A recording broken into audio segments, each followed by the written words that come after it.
So big welcome and welcome to this session that I'll be doing. This session is known as current trends in finance.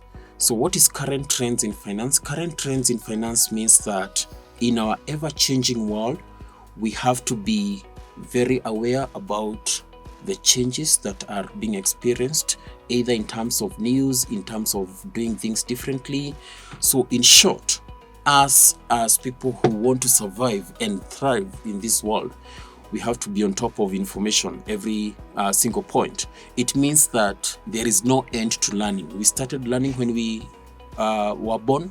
We shall continue learning until we die. So we shall be looking at this specific slide, and this specific slide captures the following. It briefly discusses the importance of staying updated on current trends in finance.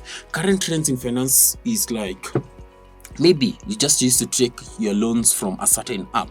Maybe there is a new way, there is a new channel, there is a new alternative or a new path of a source of finance which is much more cheaper. A good example would be like the initiative that was launched by the government recently. That's the Hustler Fund. Yes, it is giving loans like what all the other products have done, but the good advantage with it is the interest rate is much more lower. So this specific slide just means that the information that we have to keep on updating. Same case, even with your own phone. I know quite a number of us have smartphones. We have to adapt on how to use some of this new tech that is emerging. A good example would be something like WhatsApp, which has become ubiquitous quite of late. What does that mean?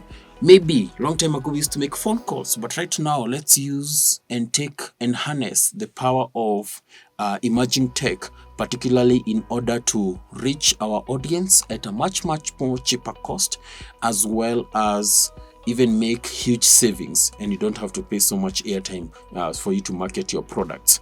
WhatsApp statuses, there's quite a number of them, and with those, they are making life better. And for those people who can be able to channel and take advantage of that information, then they live a better way. So same case, even on the issues of money, we have to understand that it keeps on evolving.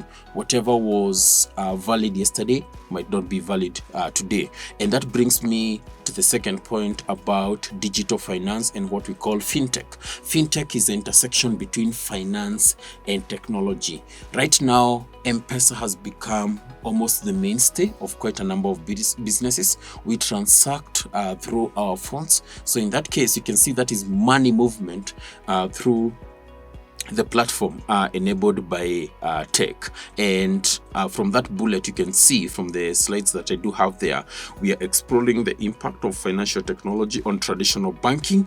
And the advantage with that is many of us don't even have to own bank accounts. Right now, almost bank accounts are going out of vogue. They're going out of fashion. It means that once we have an M-Pesa line, then we can be able to harness that to use it in our business. And remember, from the business entity concept and separate entity concept, my advice to you would be, let's separate the business from the owner. I know sometimes it's hard to separate transactions because using your own M-Pesa, you're paying for your own phone bill or you're paying suppliers. But the challenge with that is maybe you might not be able to monitor very closely what are the operations that strictly belong to the business and what are the operations that strictly belong to you. If you're paying for a certain item that you consumed in your house, that's a personal expenditure, and that should be distinguished from a business expenditure. So my tip here would be, let's have two lines. Go and register two lines. Have a personal line and have a business line, and probably even have a phone that has dual SIM cards, so that, or even have two separate phones. You can get affordable ones. They don't have to be smartphones. And in that case, you're doing that so that you can control money movement that belongs to you, that is personal in nature, and money movement that belongs to the business. And the importance of doing that, please recall what we did in class, is that you can be able to see my business, how much income did it get, how much expenses does it have, how can I merge between the two and check the amount of profit that I'm able to generate. And that's the only way you're going to make good decisions, because remember, in life, what gets measured gets done. It's very important to monitor the current state of affairs of businesses, and trust you, the businesses that have succeeded are the ones where the owners have been able to separate what belongs to the business and what belongs to the owners. Also very important to also know some bit of environmental, social and governance goals with regards to sustainable finance. Sustainable finance means that, as I said when I was starting, that nowadays funding is being channeled to businesses or farms or operations that are green in nature, that have less impact on the environment. So if you can come up with innovative ways on how to dispose, on how to make our environment cleaner, how to make our air cleaner, how to make our water cleaner, then you stand at a vantage point in taking advantage of available opportunities to improve yourself, as well as improve the welfare of the community around you.